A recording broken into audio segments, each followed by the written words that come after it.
서상목 칼럼 균형시대는 우리 사회의 다양한 현안과 문제를 냉철한 머리, 그러나 뜨거운 가슴으로 균형 있게 탐구해보고자 합니다. 안녕하세요. 서상목 칼럼 오늘의 주제는 어젠다 2022 그 6번째 이야기인 규제개혁으로 좋은 일자리 만들기입니다. 1997년 말 발생한 외환위기는 한국 경제의 그 패러다임을 완전히 바꾸어 놓았습니다. IMF 역사상 유례가 없을 정도로 강한 금융개혁과 또 재벌개혁이 구제금융의 그 조건으로 제시되었고요. 한국 정부는 이를 그대로 받아서 집행함으로써 불과 1년 만에 경제를 정상화하는 데 성공했습니다. 그러나 기업과 금융기관의 경영 행태는 외환위기 전과 후가 180도 달랐습니다. 외환위기 이전에는 은행 빚을 활용을 해서 이른바 문어발식 확장 전략을 추구하던 재벌 기업들이 외환위기 이후에는 돌다리도 두드려 건너가는 식으로 경영 방식이 보수적으로 바뀌었습니다. 이들 대기업은 막대한 규모의 현금을 보유하면서도 수익성이 확실하지 않은 사업에는 투자하지 않으려 하고 또 강성 노조의 횡포를 우려해서 국내보다는 해외 투자를 선호하게 되었으며 국내의 투자를 확대하는 경우에도 노조의 영향력이 미치는 정규직보다는 해고가 쉬운 비정규직을 많이 확대를 했습니다. 그 결과 한국 경제의 성장 속도 역시 급속히 낮아졌고 대기업 정규직이 상징하는 이른바 좋은 일자리는 별로 늘어나지 않는 상황이 전개되었습니다. 이에 더해서 외환위기 과정에서는 물론 그 이후에도 역점적으로 추진된 공공개혁 역시 외환위기 이후 공공 부분에서 좋은 일자리가 증가하지 않는 또 하나의 원인이 되고 있습니다. 이러한 현상은 여러 가지 새로운 부작용을 야기하고 있는데요. 그 대표적인 것이 양극화의 심화와 또 저출산 현상의 가속화라고 할 수가 있겠습니다. 임금 및 소득의 양극화 현상은 외환위기 과정에서 구조조정에 성공한 대기업과 그렇지 못한 중소기업 및 도소매업 종사자 간 생산성 및 임금의 격차 확대가 근본 원인이라고 할 수가 있습니다. 그리고 좋은 일자리 부족과 비정규직의 증가는 청년 실업난을 이야기했고 이는 경제적 이유로 결혼과 또 출산을 미루는 출산율 감소 현상으로 이어지고 있습니다. 일자리가 성장과 분배를 동시에 해결할 수 있는 비법이라는 것은 이미 널리 알려진 사실입니다. 예를 들어서 한국은 60년대 이후 고도 성장 과정에서 수출 산업의 급성장이 또 고용 기회의 획기적 확대로 이어졌기 때문에 이른바 형평 속의 성장이라는 한강의 기적을 이룰 수가 있었습니다. 복지국가의 위기 문제를 해결하기 위해 90년대 후반 영국에서 추진된 제3의 길 전략 역시 복지 수혜자에게 일자리를 제공함으로써 복지와 성장이라는 그 두 마리의 토끼를 모두 잡을 수가 있었습니다. 사실 문재인 정부는 집권 초 일자리를 최우선 국정 목표로 세우고 청와대 일자리위원회를 설치 운영했고요. 대통령 집무실에는 일자리 상황판까지 만들어 놓았습니다. 그래서 필자를 포함한 많은 경제 전문가들로 하여금 성장과 복지 모두를 달성할 수 있겠다는 기대감을 갖게 했습니다. 그러나 결과는 큰 실망이었습니다. 그 이유는 뒤를 이은 정책들이 일자리를 새로 만드는 것이 아니라 오히려 있는 일자리도 없애는 방향으로 전개되었기 때문입니다. 예를 들어서 1만원 최저임금, 주 52시간 근로시간 등의 정책은 저임금 일자리를 줄이는 데 기여를 했고요. 아파트 분양가 상한제와 또 임대차 3법 등의 반시장적 부동산 정책은 주택 공급을 줄여 건설 분야 일자리 창출을 어렵게 함과 동시에 기존 아파트 가격이 급등을 초래했습니다. 그러면 좋은 일자리는 어떻게 만들어야 할까요? 우선 경제 운영 패러다임을 외환 위기 이전으로 환원시키는 것은 가능하지도 않고 또 바람직하지도 않기 때문에 선택의 범위에서 제외해야 할 것입니다.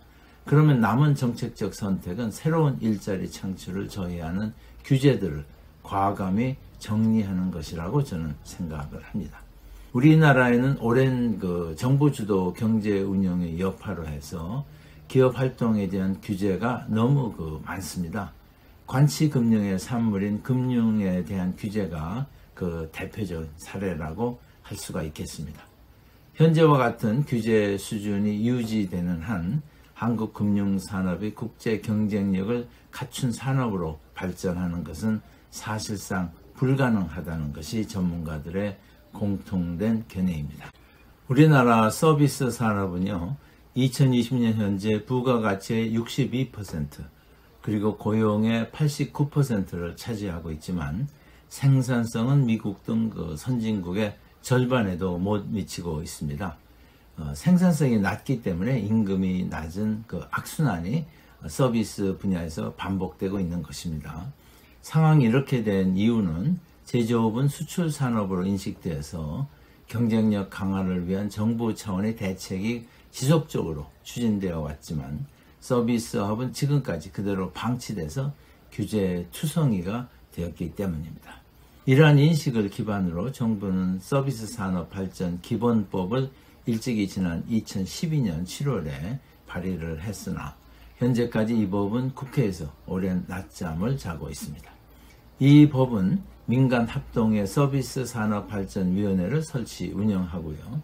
또 서비스 산업 발전 5개년 계획을 수립하며 재정, 세제, 금융 지원을 하는 법적 근거를 마련하는 등의 종합적 지원책을 포함하고 있습니다. 그러나 일부 시민단체와 또 민주당 의원들의 반대로 국회에서 처리가 되지 못하고 있습니다.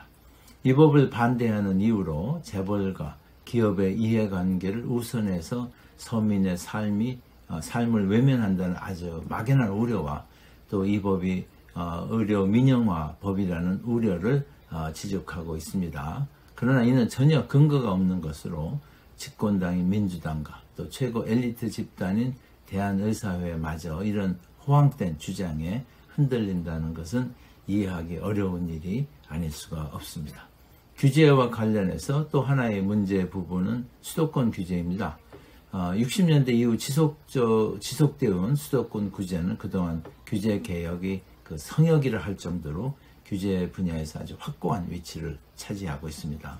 그러나 우리나라에서 세계적 도시와 경쟁할 만한 능력을 갖춘 곳은 수도권밖에 없다는 이런 현실을 감안할 때 수도권 규제를 계속해야 하는지에 대한 근본적인 검토가 필요하다고 저는 생각을 합니다. 수도권 규제는 시장 원리에 따라야 할 기업의 입지 결정을 정부가 강요함으로써 기업의 비용을 상승시키고 또 경쟁력을 저하시키기 때문입니다. 1982년에 제정된 수도권 정비계획법은요, 수도권을 3개 권역으로 나누고 과밀 억제 권역에서는 인구 집중 유발 시설의 신증축이 금지되며 또 기존의 시설들도 가급적 권역 밖 또는 지방으로 이전을 촉진합니다. 성장관리 권역은 과밀 억제 권역보다는 다소 약하나 각종 시설의 또 신증축을 규제를 하고 있습니다.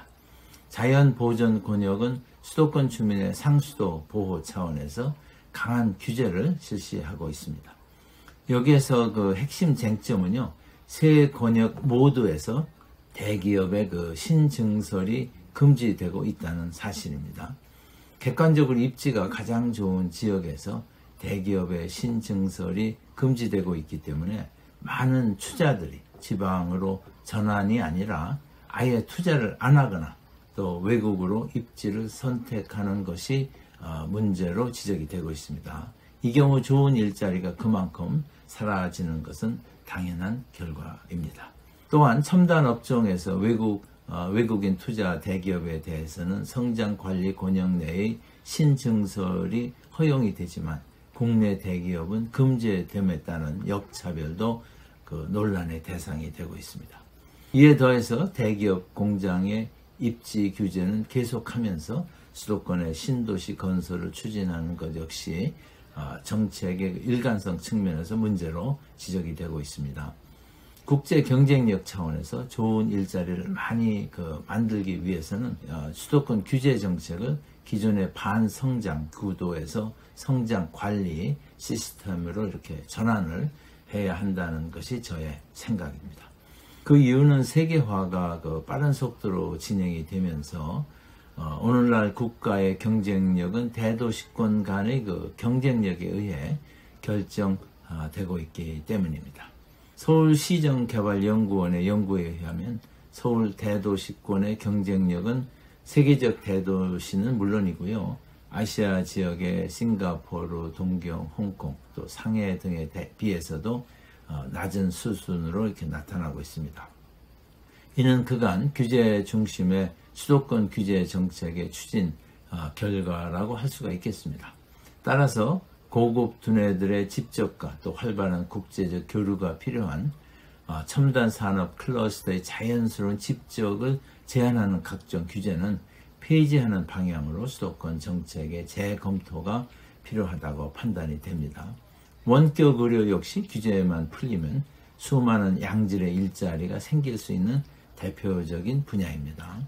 글로벌 원격 의료 시장 규모는 2018년 343억 달러에서 2026년에는 1857억 달러로 아주 급성장할 것으로 정경련은 전망을 하고 있습니다. 최근 코로나19 사태를 계기로 원격 의료에 대한 수요가 폭발적으로 증가하고 있는 가운데 미국과 유럽 선진국은 물론이고요. 중국, 싱가포르, 호주 등 아시아 태평양 지역에서도 아주 활발한 성장세를 보이고 있습니다. 경청은 원격 의료만 허용을 해도 30만 내지 40만 개의 좋은 일자리가 창출될 수 있다고 주장을 하고 있습니다. 이는 규제 혁신이 좋은 일자리를 만드는 지름길이라는 사실을 잘 알 수 있는 대목이라고 하지 않을 수가 없습니다.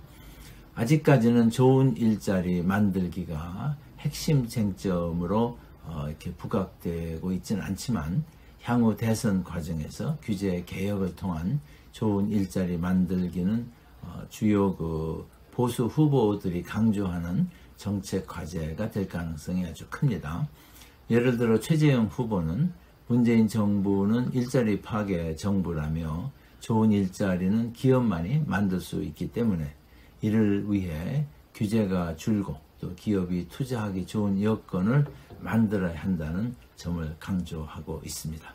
또 윤석열 후보 역시 국가 경제는 가장 중요한 것이 역동성이라며 경제의 역동성을 주기 위해서는 자유를 줘야 한다면서 시장의 거래 비용을 낮춰주는 규제나 또 안전 관련 규제만 남겨놓고 나머지는 시장이 알아서 하게 해야 한다고 밝히고 있습니다.